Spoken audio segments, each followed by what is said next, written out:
Assalamualaikum warahmatullahi wabarakatuh. Salam sejahtera untuk kita semua, seluruh umat beragama di seluruh dunia, para pencari Tuhan, pencari kesejatian. Semoga kita senantiasa diberi kekuatan untuk menemukan cahaya itu. Kali ini saya mencoba membawakan sebuah tema di mana saya terinspirasi dengan sebuah tulisan dari media sosial yang ditulis oleh yang dulu merupakan boleh dikata adalah guru saya berdiskusi ya. Saya banyak berdialektika dengan beliau, saya sangat akrab dengan beliau, dan saat ini beliau sudah menjadi seorang profesor di salah satu kampus terbesar di Indonesia Timur. Semoga Allah senantiasa memberi kesehatan dan merahmati beliau ya. Dia adalah seorang yang sangat kritis ya, yang sangat terbuka ya, dan diskusi-diskusi dengan beliau itu selalu tajam dan menukik. Nah, ketika saya mendapatkan tulisan beliau di media sosial, saya kemudian terinspirasi untuk mengambil kerangka pikirnya ya. Walaupun mungkin untuk saat ini saya ada sedikit perbedaan dengan beliau, tapi saya menghormati beliau sebagai salah satu partner dialektika saya dalam perjalanan spiritual saya pribadi. Judul dari tulisan itu adalah Tinju Tanpa Wasit. Jadi mungkin saya akan banyak membacakan, tetapi di beberapa bagian tertentu saya mencoba untuk menambahkan gitu dan merevisi tanpa 100%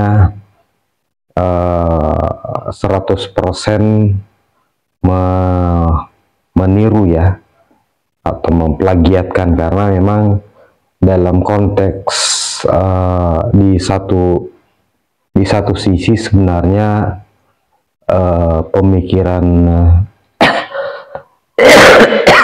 kita itu searah ya, dan bersesuaian gitu, walaupun dalam sisi tertentu dia kemudian mengambil jalan masing-masing gitu ya, tetapi kerangka pikirnya itu sama dan sangat relevan saya pikir dengan tema-tema Jalan Qadim. Ya, tinju tanpa wasit. Bayangkan sebuah pertandingan tinju yang diselenggarakan tanpa kehadiran seorang wasit. Tidak ada peluit yang meniup, tidak ada pemisah saat satu pihak terdesak. Tidak ada aturan yang dipantau, tidak ada teguran atas pelanggaran. Pertarungan semacam itu tidak hanya brutal, tapi mengandung ketidakadilan yang dilegalkan. Yang kuat akan terus menghajar, dan yang lemah akan babak belur tanpa pernah punya kesempatan untuk bangkit.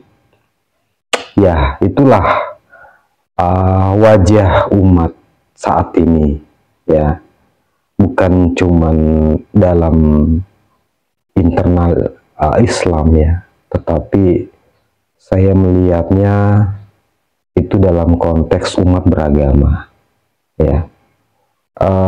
Dan memang ya seperti inilah wajah umat saat ini, ketika kemudian tidak ada seorang ulil amri di antara mereka ya, atau tidak ada seorang imam ya. Jadi banyak peristiwa yang terjadi saat ini di kalangan umat beragama, ya, baik dalam internal Islam maupun di luar Islam, sebagai sebuah metafora tinju tanpa wasit. Ya, sebuah masyarakat apalagi umat beragama tidak bisa hidup hanya dengan teks-teks tertulis. Ya, ini yang menarik ya, kalau kita melihat bahwa saat ini perdebatan, kemudian argumentasi dan lain sebagainya itu selalu mengacu dan mengandalkan pada teks masing-masing, ya, entah antara aliran Islam dengan aliran Islam yang lain, ya, begitu pula antar agama. Selalu yang menjadi patokan masing-masing adalah tafsir mereka terhadap teks, ya. Untuk dalam Islam, di kalangan Islam sendiri, ya, pada dasarnya kan teksnya sama. Mereka mengacu kepada satu kitab dan satu sunnah, ya, tetapi mereka kemudian memiliki tafsir masing-masing. Nah, sekali lagi bahwa sebuah masyarakat, apalagi umat beragama, tidak bisa hidup hanya dengan teks-teks tertulis, ya. Mereka memerlukan kehadiran seorang figur, rujukan dalam ruang keagamaan. Teks memang penting, tetapi tanpa penafsir suci yang hidup, teks akan dibaca oleh siapa saja dengan maksud dan kepentingan masing-masing. Mungkin inilah yang dimaksud di Al-Waqiah ayat 79, ya, kalau nggak salah, bahwa Al-Quran sebagai teks hanya bisa disentuh oleh ruh yang disucikan. Jadi tidak semua bisa memberikan tafsir kepada sebuah teks, tetapi hanya ruh yang disucikan, hanya mereka-mereka yang disucikan, ya. Karena ketika semua diberi kebebasan untuk menafsirkan teks tersebut, ya, itulah yang terjadi, pertandingan tinju tanpa wasit. Jadi secara logika, ya, memang harus seperti itu. Jadi disinilah pentingnya sebuah sistem, ya, ini yang kita sebut sebagai sistem kerasulan, atau kalau menurut terminologi dari yang menulis tulisan ini, sang prof, itu yang disebut sebagai konsep imamah. Nah, kalau dalam perspektif jalan qadim, ya, kita menyebutnya sebagai konsep wasilah, gitu. Nah, jadi sekali lagi bahwa tanpa penafsir suci yang hidup, ya, sekali lagi bahwa yang hidup, ya, bukan yang sudah mati, teks akan dibaca oleh siapa saja, tentu akan dibawa untuk kepentingan masing-masing. Persis seperti petinju yang saling pukul dengan dalih untuk menang, tanpa ada yang mengingatkan mereka soal etika pertandingan. Jadi tanpa seorang imam, seorang penafsir suci, atau kalau dalam perspektif jalan qadim, tanpa seorang ulil amri minkum, ya, ulil amri minkum, nah, ini yang kalau dalam perspektif jalan qadim itu, ya, kenapa ulil amri? Ulil amri itu adalah sebuah konsep di mana itu juga didasarkan pada Al-Quran sendiri, ya. Atiullah wa atiur rasul wa ulil amri minkum. Jadi ketaatan kepada Allah itu harus melalui ketaatan kepada Rasul. dan ketaatan kepada Rasul itu harus melewati seorang ulil amri, ya, pemimpin yang dikuasakan di antara kamu di zamanmu. Nah, jadi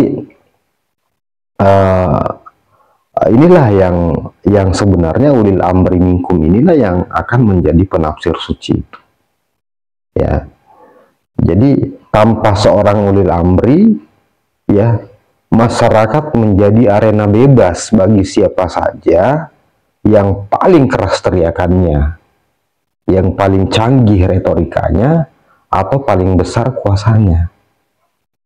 Disinilah letak relevansi pernyataan Rasulullah Muhammad Sallallahu Alaihi Wasallam yang berbunyi, barang siapa mati tanpa mengenal imam zamannya, maka ia mati dalam keadaan jahiliyah. Ini diriwayatkan oleh Muslim, Ahmad, dan lainnya, ya. Atau dalam versi lain, barang siapa yang mati di mana tidak ada bayat di lehernya, maka ia mati dalam keadaan jahiliyah. Ya. Jadi pentingnya adanya seorang ulil amri, ya, seorang imam, seorang waliya mursida, ya, seorang pewaris Nabi yang kita ikuti, itu sebenarnya sudah dinubuatkan oleh baginda Nabi sendiri, ya. Jadi kalau kita tidak mengenal imam kita di zaman ini, ya, kemudian kita mati, maka kita akan mati dalam keadaan jahiliyah. Ini bukan pernyataan seorang ahli tafsir, ya, bukan pernyataan seorang imam mazhab, tapi ini pernyataan dari baginda Nabi sendiri. Kita harus mengenal imam kita di zaman ini. Jadi jangan main-main mencari imam Anda di zaman ini, ya.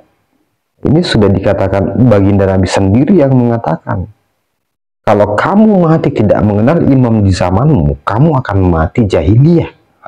Loh. Berarti kan logikanya bahwa saat ini mereka-mereka yang tidak memiliki seorang ulil amri, seorang imam zaman, berarti mereka sejatinya adalah seorang jahiliyah. Ini bukan kata-kata saya, tetapi ya saya mencoba untuk mengkonstruksikan, ya, pernyataan ini, bahwa barang siapa yang mati tanpa mengenal imam zamannya, maka ia mati dalam keadaan jahiliyah. Artinya bahwa saat ini mereka-mereka yang tidak memiliki atau tidak mengenal imam di zamannya, tidak memiliki imam di zaman ini, tidak memiliki seorang ulil amri di zaman ini, berarti sejatinya mereka masih jahiliyah. Jahiliyah modern, kan? Kan dulu di zaman 1400-an yang lalu kan disebut juga jahiliyah.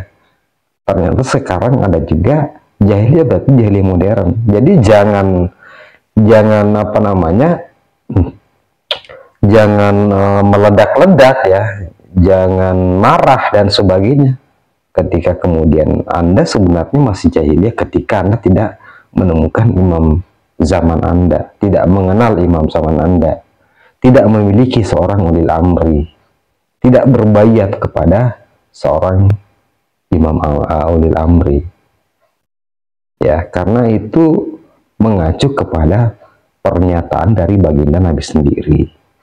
Ya, jadi saya pikir, ya, kalau ada yang mengatakan ini debatable, ya nggak ada masalah, oke-oke aja. Ya, tetapi sebenarnya kalau Anda menggunakan nalar dan logika Anda, tentu Anda bisa memahami kemana arahnya ini, apa namanya, pernyataan dari baginda Nabi ini, ya. Nah, jadi ini bukan sekedar pernyataan historis, ya. Ini adalah keterangan ontologis bahwa hidup tanpa imam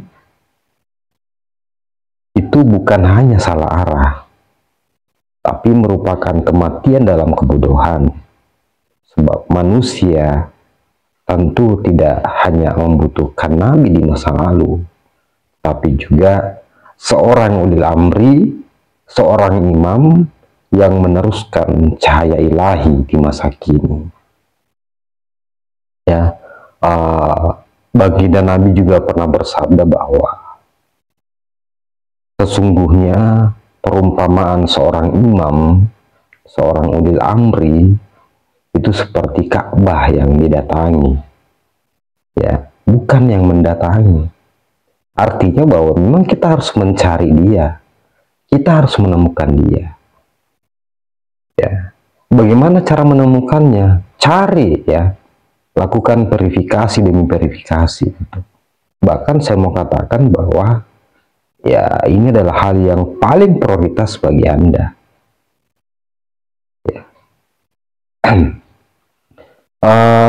Jadi seorang imam atau ulil amri minkum itu adalah kiblat dari ketaatan kita, kiblat dari kepatuhan umat itu. Ya. Tanpa seorang imam, tanpa seorang ulil amri, ya, Islam atau agama itu hanya merupakan teks mati, dan umat menjadi kambing yang berjalan tanpa arah. Ya, mereka sangat mudah digiring untuk menuju kehancuran. Tanpa adanya seorang imam, tanpa adanya seorang ulil amri, ya, mereka akan dengan mudah untuk digiring oleh predator sosial, predator politik, predator ekonomi yang selalu hadir setiap saat. Ya, mereka akan sangat mudahnya untuk digiring oleh sihir dajjal, ya, yaitu karena ya sebagaimana juga dikatakan baginda Nabi bahwa yang bisa melawan sihir dajjal itu hanya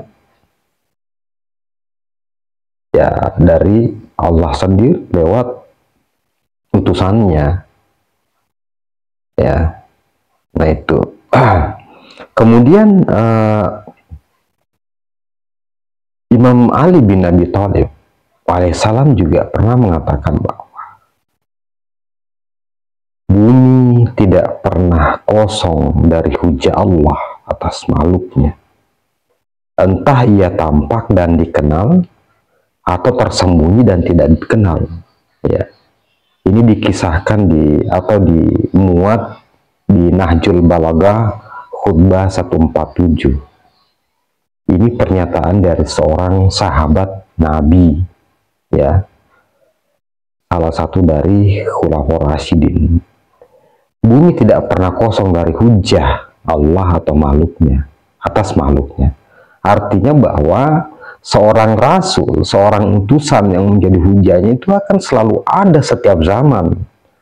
Entah ia tampak dan dikenal atau tersembunyi dan tidak dikenal.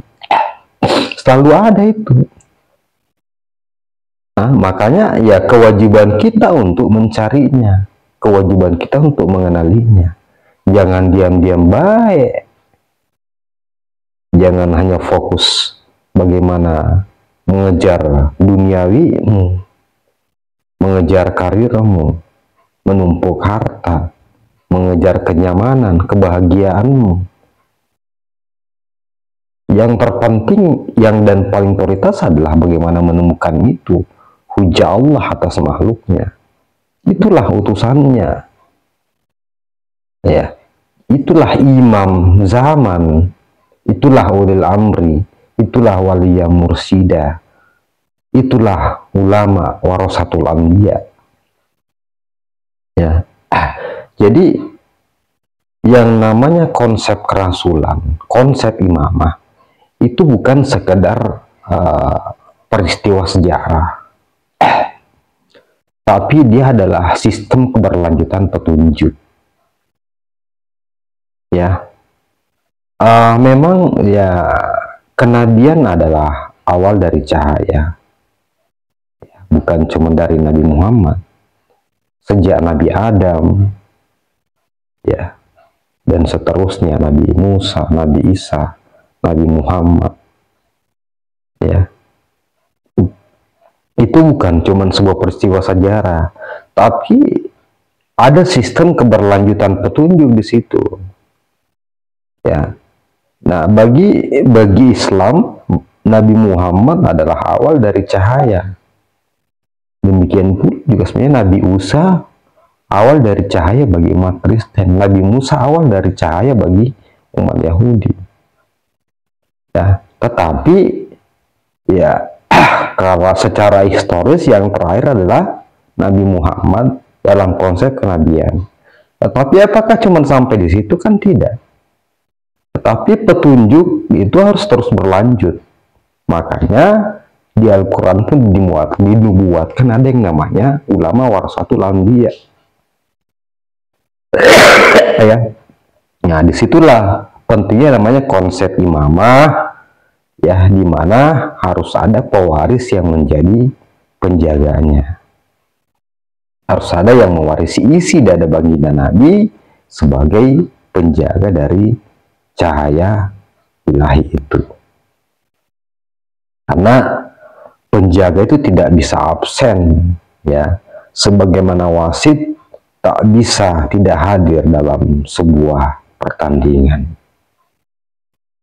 Sayangnya banyak umat yang menafikan konsep imam zaman, konsep ulil amri, konsep kerasulan, di mana mereka berkata cukup Al-Quran dan hadis saja.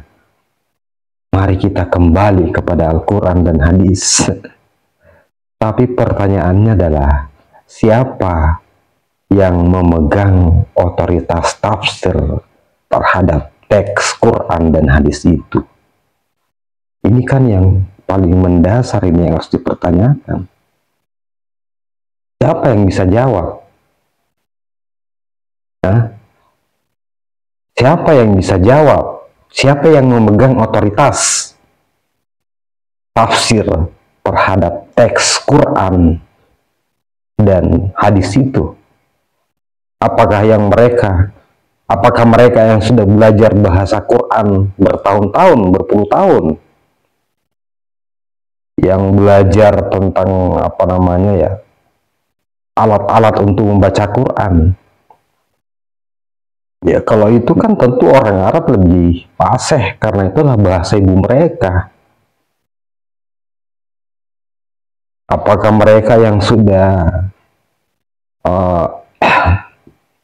memiliki gelar profesor di bidang teks Al-Quran dan hadis-hadis Nabi? Jadi apa kriterianya gitu, yang sehingga bisa memegang sebagai otoritas penafsir teks Quran dan hadis itu, ya? Sementara ya sejatinya Quran dan hadis itu kan sifatnya kodim, artinya ada cahaya di balik itu. Dan siapa yang berhak memberikan, yang memiliki otoritas untuk memberikan cahaya itu? Ya, makanya kan harus ada sebuah sistem yang memang dari dia sendiri. Jadi harus ada seseorang yang ditunjuki. Dialah yang kemudian bisa menjadi penafsir itu. Ya, entahkah dia dikenal, tidak dikenal, ya kita harus menemukan itu. Karena konsepnya seperti itu, tidak bisa tidak. Ya. Jadi bukan ujuk-ujuk ketika Anda kemudian memahami, belajar tentang hadis, ya, belajar tentang teks Quran, ya, Anda bisa dengan fasih gitu ya,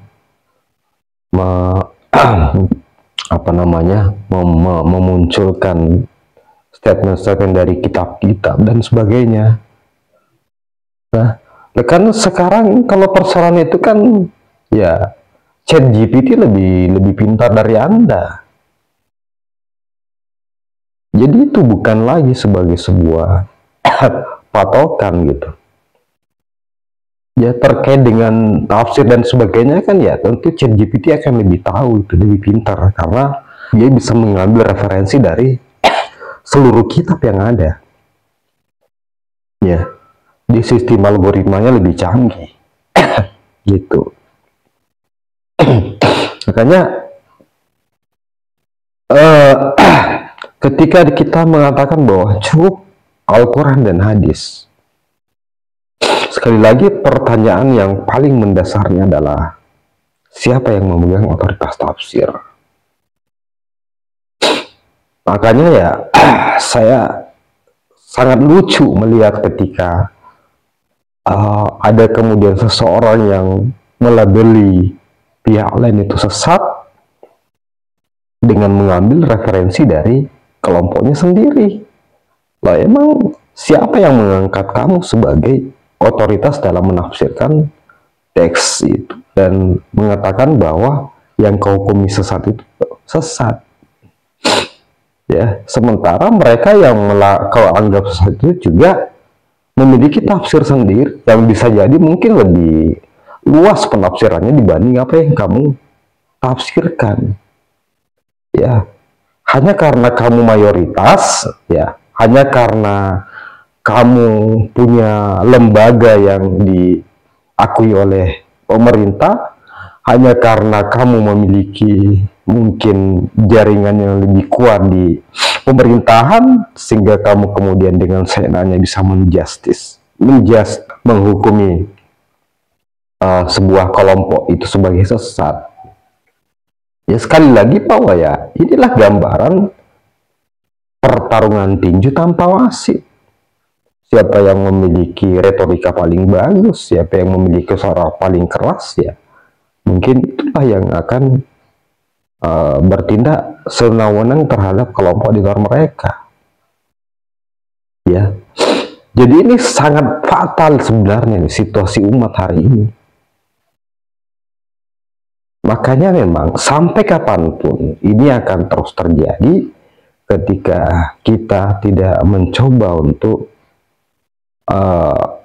kembali kepada sistem wasilah tadi, sistem keimamahan, sistem kerasulan, ya, dan itu semua sifatnya kodim.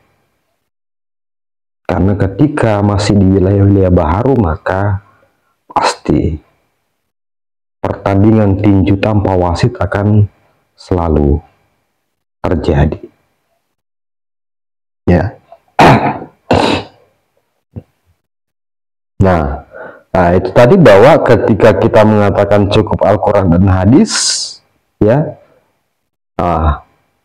siapa yang memegang otoritas tafsir? Jika semua orang bisa menafsirkan semuanya, maka tidak ada yang bisa mencegah kekacauan makna. Ya, ada yang mengatakan bahwa apa namanya, yang bisa menafsirkan mereka yang punya latar belakang pendidikan agama. Yang kamu pelajari di pendidikan agama itu saat ini bisa dipelajari dalam waktu singkat. Kan itu kan cuma persoalan bagi mamang membaca literatur. Bagaimana mengumpulkan literatur sebanyak-banyaknya, kemudian kita menghafal, membacanya, mempelajarinya, ya itu adalah ilmu instrumen. Ya, itu ilmu instrumen. Tetapi yang kita maksud di sini adalah sebuah otoritas yang namanya petunjuk cahaya dari yang punya sistem itu sendiri. Dalam hal ini ya Allah Subhanahu wa Ta'ala. Karena dalam teks sendiri juga dikatakan bahwa Allah, Rasul, dan ulil amri, dan berbagai macam teks-teks yang lainnya. Ya, kita kemudian akan sampai pada kesimpulan bahwa memang harus ada yang namanya konsep imamah ini. Makanya Rasulullah sudah memperingatkan, sesungguhnya aku tinggalkan dua hal pada kalian. Selama kalian berpegang pada keduanya, kalian tidak akan tersesat ketika aku sudah tiada. Ini diriwayatkan oleh Muslim dan Tirmizi ya. Ini sering disebut dengan Sakalain ya, Sakalain. Ini sebenarnya adalah sebuah hadis yang bagi saya sangat-sangat penting ya, sangat prioritas. Karena saat ini kan ada yang namanya sesat menyesatkan. Tapi ternyata ya baginda Nabi sudah memberikan petunjuknya, berpegang kepada dua hal. Nah, di situ apa yang dua hal itu? Yang pertama itu adalah kitabullah dan ahlul baitku. Lebih lanjut dijelaskan bahwa kitabullah itu adalah sebuah tali ya, di mana ujungnya pada Allah dan ujung yang satu di ahlul baitku, dan keduanya itu tidak pernah berpisah ya, artinya sebenarnya dia itu adalah satu paket. Nah, dalam perspektif jalan qadim, dua hal itu yaitu yang kita sebut sebagai sistem wasilah, tali wasilah. Berpeganglah kepada tali wasilah. Tali wasilah itu adalah tali yang satu ujungnya Allah Subhanahu wa Ta'ala, maha ruhani ya, maha qadim, dan satunya itu ada pada utusannya. Utusannya ini adalah pewarisnya ya. Ahlul bait secara ruhani itu adalah pewaris ruhaninya. Nah, makanya kan ada ulama warasatul anbiya. Jadi dia bisa disebut juga sebagai ahlul bait secara ruhani ya. Dua ini, dan dia tidak pernah berpisah ahlinya. Artinya tali wasilah itu selalu ada pada wujud ahlul baitnya, wujud pewaris ruhaninya itu. Ya, di hadisnya jelas tali wasilah. Ya, kitabullah itu kan ya, kitab Allah itu kan bukan yang tertulis itu. Kitab yang tidak berlafal dan tidak berhuruf, itu yang kitab qadim sebenarnya. Ya, dan itu ujungnya ada sama Allah, ujung yang satu di pewaris atau di utusannya, ahlul baitku. Dan dia tidak pernah berpisah itu duanya. Jadi yang satu adalah wadahnya, yang satu adalah isinya, isi dadanya. Temukanlah itu. Ya, itu jelas sebenarnya. Itu.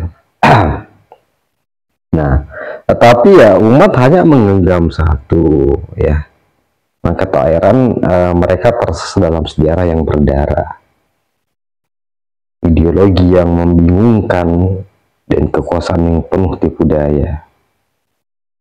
Umat telah menjadikan pertandingan ini sebagai tinju tanpa wasit, dan mereka memujinya sebagai dinamika kebebasan.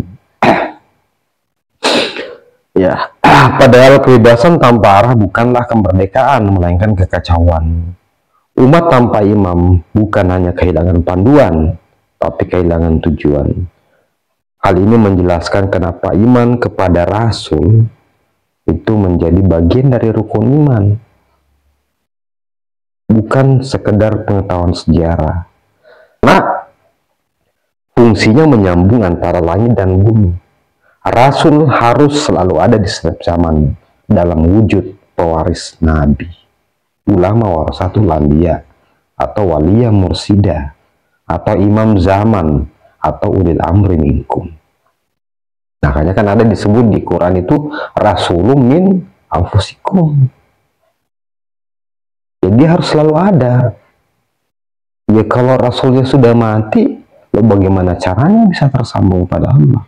Padahal nyata-nyata kan ada namanya rukun iman kepada rasul. Iman kepada rasul artinya ya rasul itu harus selalu ada. Tetapi dalam wujud sebagai imam zaman, wujud sebagai waliya mursida, sebagai ulama warasatul anbiya.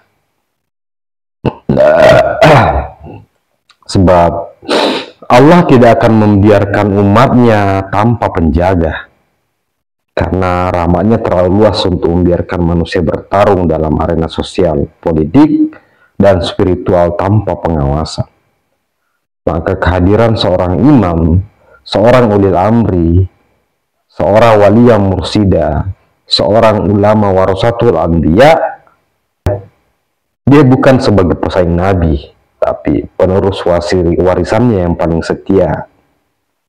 Ya, itu adalah merupakan bukti dari kasih sayang Allah Subhanahu wa Ta'ala. Seorang imam, ulil amri, pewaris nabi atau wali yang mursida itu bukan mitos. Ia adalah fakta spiritual yang hidup, di mana dalam setiap zaman harus ada hujjah. Jikapun ia tidak dikenal, maka bukan berarti ia tidak ada. Justru kita yang buta, seperti wasit yang berdiri di pinggir ring, namun semua penonton terlalu sibuk menikmati kekacauan.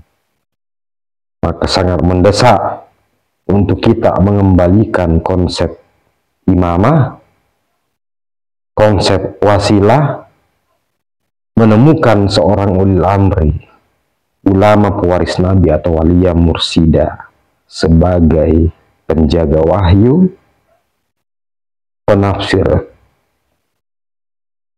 teks-teks suci, penjaga wahyu, dan pengarah umat. Sebab tanpa dia, umat bukan hanya kehilangan gembala, mereka kehilangan cahaya. Dan setiap umat yang berjalan dalam gelap hanya akan saling menghantam seperti tinju tanpa wasit. Ya, sampai di sini dulu. Tetap di channel Jalan Kodim bersama saya, Bang Jako. Assalamualaikum warahmatullahi wabarakatuh.